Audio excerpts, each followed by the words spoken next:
आज का हमारा टॉपिक जो है वो थायराइड ग्लैंड है। थायराइड ग्लैंड कहाँ लोकेटेड होता है? सबसे पहले तो इसकी लोकेशन पता होना ज़रूरी है। ये होता है at the base of neck in front of trachea. Trachea क्या है? विंड पाइप है। आपको पता है कि हमारे जो सांस की नाली है ट्रैकिया, इसके आगे फ्रंट पे होता है। लोकेशन वाइज आपको थोड़ा सा इसका आइडिया होना चाहिए। उसके बाद इसका स्ट्रक्चर कैसा है? इसका स्ट्रक्चर जो है वो है बाइलोब्ड, मतलब दो लोब्स होते हैं और दोनों लोब कनेक्ट होते हैं इसमस के जरिए। कैसे होता है मैं आपको दिखा देता हूँ। ये देखें, यहाँ पर डायग्राम भी बोल के देख लेते हैं। मेंशन आपकी बुक में डायग्राम दिखाई हुई इन्होंने। ये देखें, ये एक लोब है, ये दूसरा लोब है, ये बीच में इसमस है। मैं इसको थोड़ा बड़ा करके बना दूँ। ये एक लोब है, ये दूसरा लोब है और ये ऐसे कनेक्टेड। ये एक लोब, ये दूसरा लोब है, बीच में दोनों लोब आपस में कनेक्टेड है इसमस के ज़रिए। तो ये इसकी थोड़ी सी लोकेशन और थोड़ा सा स्ट्रक्चर के बारे में पता होना चाहिए और आपस में कनेक्ट इसमस के ज़रिए। ठीक हो गया। अच्छा, अब थायराइड ग्लैंड जो है प्रोड्यूस करता है 3 मेजर हार्मोन। 3 मेजर हार्मोन कौन कौन से? एक तो T3 जिसकी फुल फॉर्म है ट्राई आयोडो थायरोनिन, दूसरा T4 जिसकी फुल फॉर्म है टेट्रा आयोडो थायरोनिन, और जो है वो उसके, और दूसरा क्या होता है? कैल्सिटोनिन। ठीक है, T3, T4 और कैल्सिटोनिन, ये 3 हार्मोन प्रोड्यूस करता है। तो T3 में ट्राई आयोडो मतलब क्या कि इसमें 3 आयोडीन मॉलिक्यूल्स होंगे। ऐसे T4 में टेट्रा आयोडो मतलब इसके अंदर 4 आयोडीन मॉलिक्यूल होंगे। तो आपने एक और चीज़ इसमें क्या याद रखनी है कि T4 को एक तो दूसरा कह रहे हैं कि थायरोक्सिन होता है। इसमें 4 एटम्स ऑफ आयोडीन, ठीक है, इसके दूसरा में थायरोक्सिन है और 4 एटम ऑफ आयोडीन है, और ये ज़्यादा अमाउंट में प्रोड्यूस होता है as compare to T3। But T3 की एक बात क्या है कि मोर पोटेंट है, मतलब क्या है, इसका इफेक्ट ज़्यादा होता है। तो T3 के बारे में क्या याद रखना है कि ये इसका इफेक्ट ज़्यादा है। T4 के बारे में क्या याद रखना है कि ये इसकी अमाउंट ज़्यादा है, ज़्यादा अमाउंट में प्रोड्यूस होता है। एक एक बात दोनों की याद रखनी है। और कैल्सिटोनिन का बेसिक एक ही फंक्शन है जो कि हम एंड पे देख लेंगे, बट मेन हमने T3 और T4 को थायराइड में पढ़ना है। ठीक है, अब इनके फंक्शंस क्या हैं कि थायरोक्सिन जो है वो क्या करता है? इन्फ्लुएंस करता है cells of the body elevating their metabolic rate. ये मेटाबॉलिक रेट से मतलब यहाँ पर बेसल मेटाबॉलिक रेट आप इसको कह सकते हैं, ज़्यादा बेटर टर्म्स होगी जो बुक में मेंशन या नहीं की भी। बेसल मेटाबॉलिक रेट का मतलब ये होता है कि ऐसी एनर्जी जो आप रेस्ट की स्टेट में भी यूज़ करें। ठीक है, ऐसी एनर्जी जो आप रेस्ट में हैं और अब एनर्जी यूज़ कर रहे हैं, तो एनर्जी ज़ाहिर कहाँ से आती है? ग्लूकोज से आती है। ग्लूकोज टूटेगा, ATP मिलेगी, एनर्जी आएगी। तो रेस्ट स्टेज में जो हम एनर्जी यूज़ करते हैं, तो जिसको बेसल मेटाबॉलिक रेट कहते हैं, तो उसमें ये थायराइड हार्मोन्स का रोल होता है।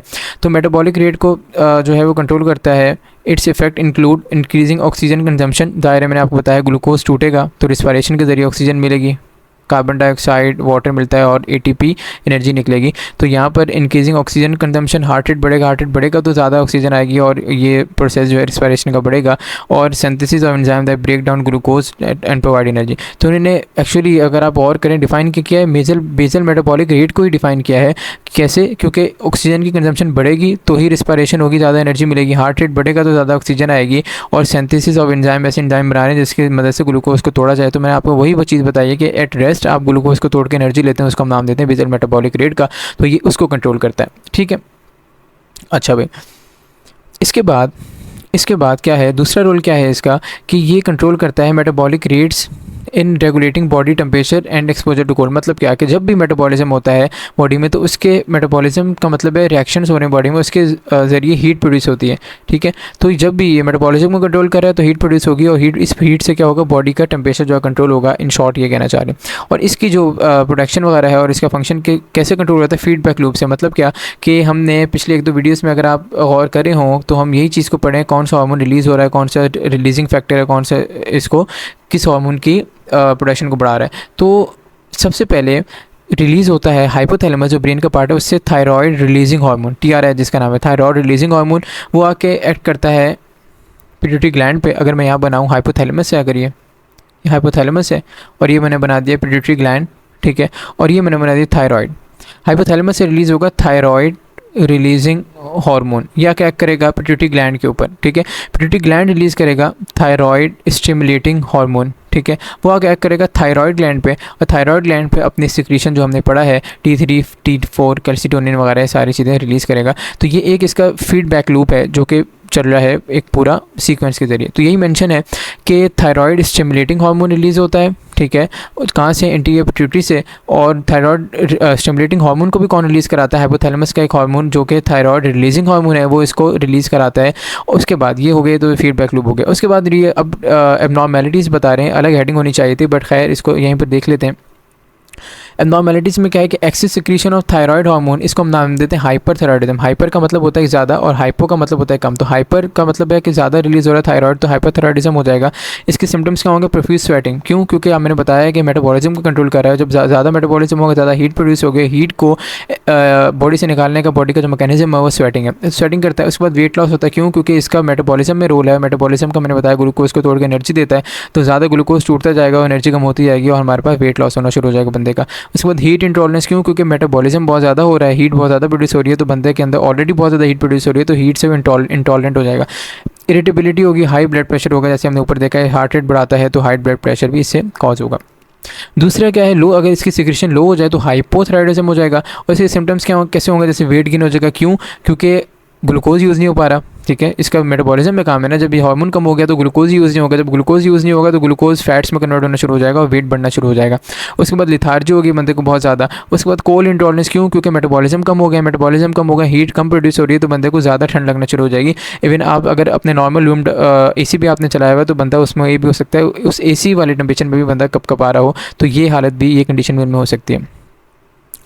जो चिल्ड्रन बॉर्न होते हैं हाइपोथायराइडिज्म से, मतलब एक्वायर्ड है, बच्चा पैदा हुआ उसमें हाइपोथायराइडिज्म बचपन से है, पैदाइश से है, तो इस कंडीशन को हम कहते हैं क्रिटिनिज्म। और इसमें क्या सिम्टम्स आते हैं? इनकी ग्रोथ बहुत कम होती है। क्यों? क्योंकि पूरा मेटाबॉलिज्म, ग्लूकोज का टूटना, पूरी एनर्जी मिलना, सब कुछ जो है ये ग्रोथ से रिलेटेड है, तो ग्रोथ बहुत कम होगी। और दूसरा क्या कि सीवियर इंटेलेक्चुअल डिसेबिलिटी होगी। क्यों? क्योंकि ये ब्रेन के भी फंक्शन जो हैं वो कुछ परफॉर्म करे होते हैं उनको नॉर्मल रखने में, तो ये इनकी जो इंटेलेक्चुअल डिसेबिलिटी है वो भी इस वजह से हो रही होगी।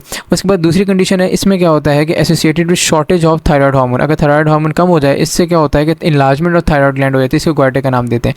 एक तो हमने पढ़ा है हाइपोथायराइडिज्म बचपन में हो रही है, क्रिटिनिज्म है जिससे ये सिम्टम मैंने बता दिया। उसके बाद अगर थायराइड हार्मोन कम हो रहा है, थायराइड हार्मोन की शॉर्टेज है, इसकी वजह से इनलार्जमेंट भी हो सकती है थायराइड ग्लैंड की। अगर इनलार्जमेंट होता है इसको हम गोइटर कहते हैं। इसकी मैं आपको पिक्चर दिखा देता हूँ।